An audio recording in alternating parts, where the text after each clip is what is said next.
Bismillahirrahmanirrahim. Assalamualaikum warahmatullahi wabarakatuh. Selamat berjumpa dengan saya Ageng Jengil dari Ageng Jengil Channel. Kali ini saya ingin berbagi pengalaman saya pribadi dengan Anda, yaitu tentang cerita-cerita horor atau cerita misteri. Baik itu pengalaman saya sendiri maupun bersama keluarga saya, yaitu anak dan istri saya. Adapun yang akan saya bahas adalah tentang cerita-cerita horor yang selama ini ada dari layar lebar maupun di sinetron dan di konten-konten dari medsos.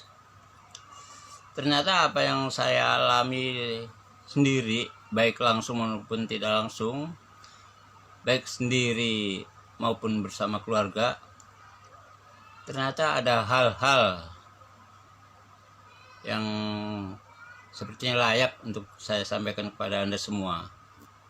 Dan kalau diceritai kita kan kebanyakan kalau yang cerita horor pasti nggak jauh-jauh dari cerita kuntilanak, pocong, hantu-hantu seperti suster ngesot lah,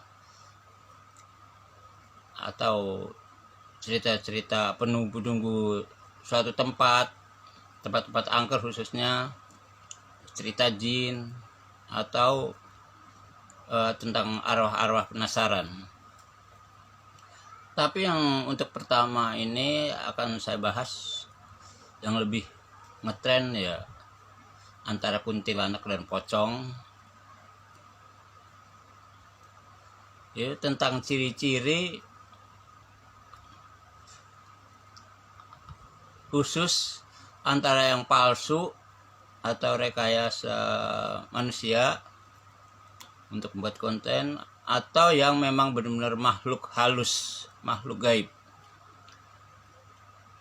Dan agar fokus, saya tidak akan menampilkan sosok-sosoknya seperti kuntilanak atau pocong, bukan. Tapi cuman pembuktian bahwa dia itu asli atau bukan. Yuk kita coba. Saya akan memberikan contoh dengan benda padat. Sedangkan kalau makhluk-makhluk gaib itu kan dibilang juga bukan benda padat, bukan benda cair, juga bukan benda gas. Karena sebagian besar dari mereka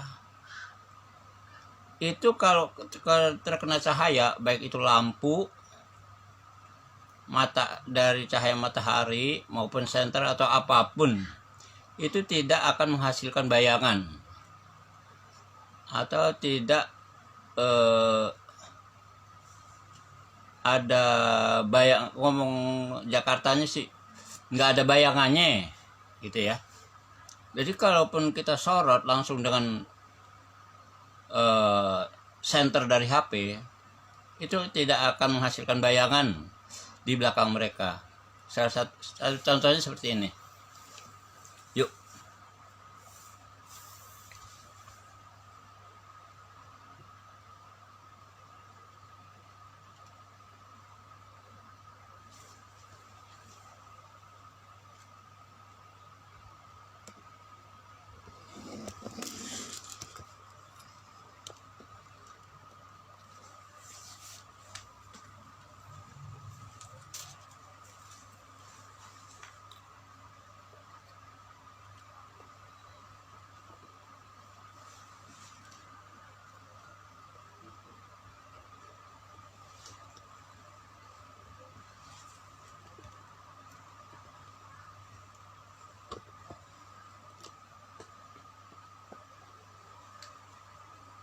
Jadi tadi seperti saya katakan bahwa makhluk gaib itu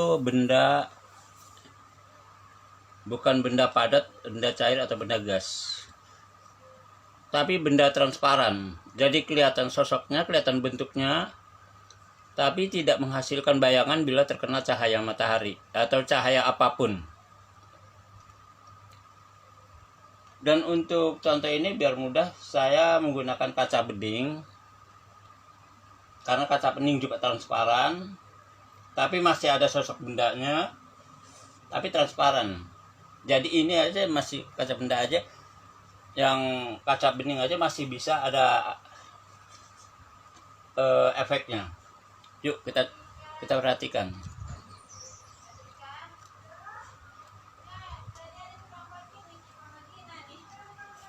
Yang pertama,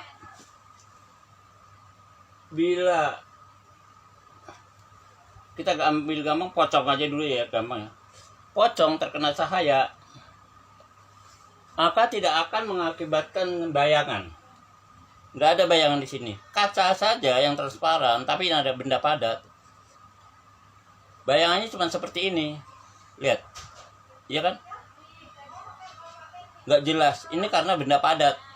Bagaimana yang nggak ada pinggirannya, yang benda gas, atau bahkan juga bukan benda gas. Karena kalau kita bilang benda gas itu pun masih ada bayangannya kalau terkena cahaya. Contohnya asap. Asap kalau kita senter dengan cahaya, itu di belakangnya masih ada bayangan. Begitu juga uap air, itu benda gas.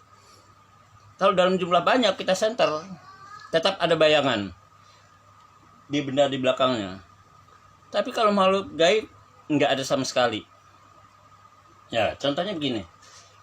Ini yang kaca bening aja masih ada bayangannya. Tapi kalau kita ibaratkan pocong, di sini memang nggak ada sama sekali, nggak seperti ini, kosong sama sekali. Dan kosong sama sekali.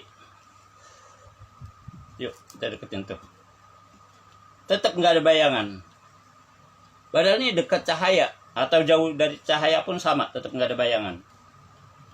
Ya kalau bayangan ini wajar lah, itu karena kaca ya.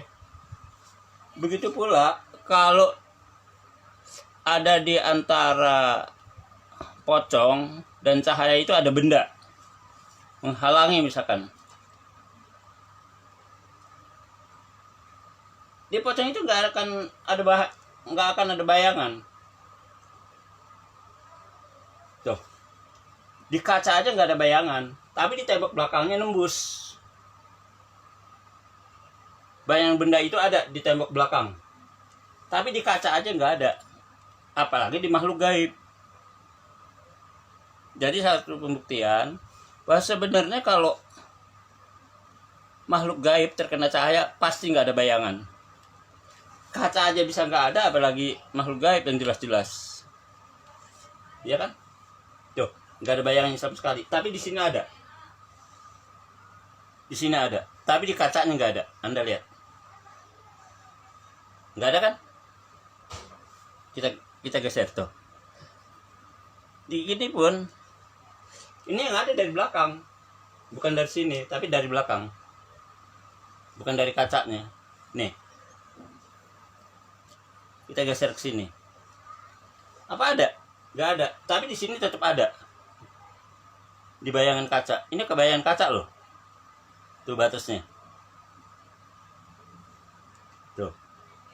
Ini kalau kita kasih bayangan di tangan nih. Ada kan? Tuh. Ini benda masih ada. Tapi di sini nggak ada sama sekali. Oke, paham ya? Itu cara gampangnya itu aja. Begitu saya ulang. Kalau misalkan di antara cahaya dan pocong nggak ada bayangannya sama sekali. Kaca aja nggak ada. Apalagi makhluk halus, makhluk gaib. Ya jelas nggak ada. Jadi kalau misalnya Anda sekali waktu tahu siang, tahu malam, tahu sore, tahu pagi, karena makhluk-makhluk begitu tuh nggak kenal waktu ya. Kalau memang mereka mau muncul ya muncul aja. Mereka nggak takut matahari kok. Jangan dikira takut matahari, takut cahaya. Mereka nggak takut. Karena itu memang alam mereka sama aja sama kita. Kan di bumi. Jadi kalau hantu itu muncul jam malam, enggak. Mereka bebas mau muncul jam berapa aja, mereka bebas semua mereka. Nggak ada batasan. Karena saya mengalaminya sendiri. Bahkan saya lebih sering tuh ketemu itu pagi. Jam 9, jam 10. Jadi nggak peduli mau jam berapa. Oke, sekali lagi saya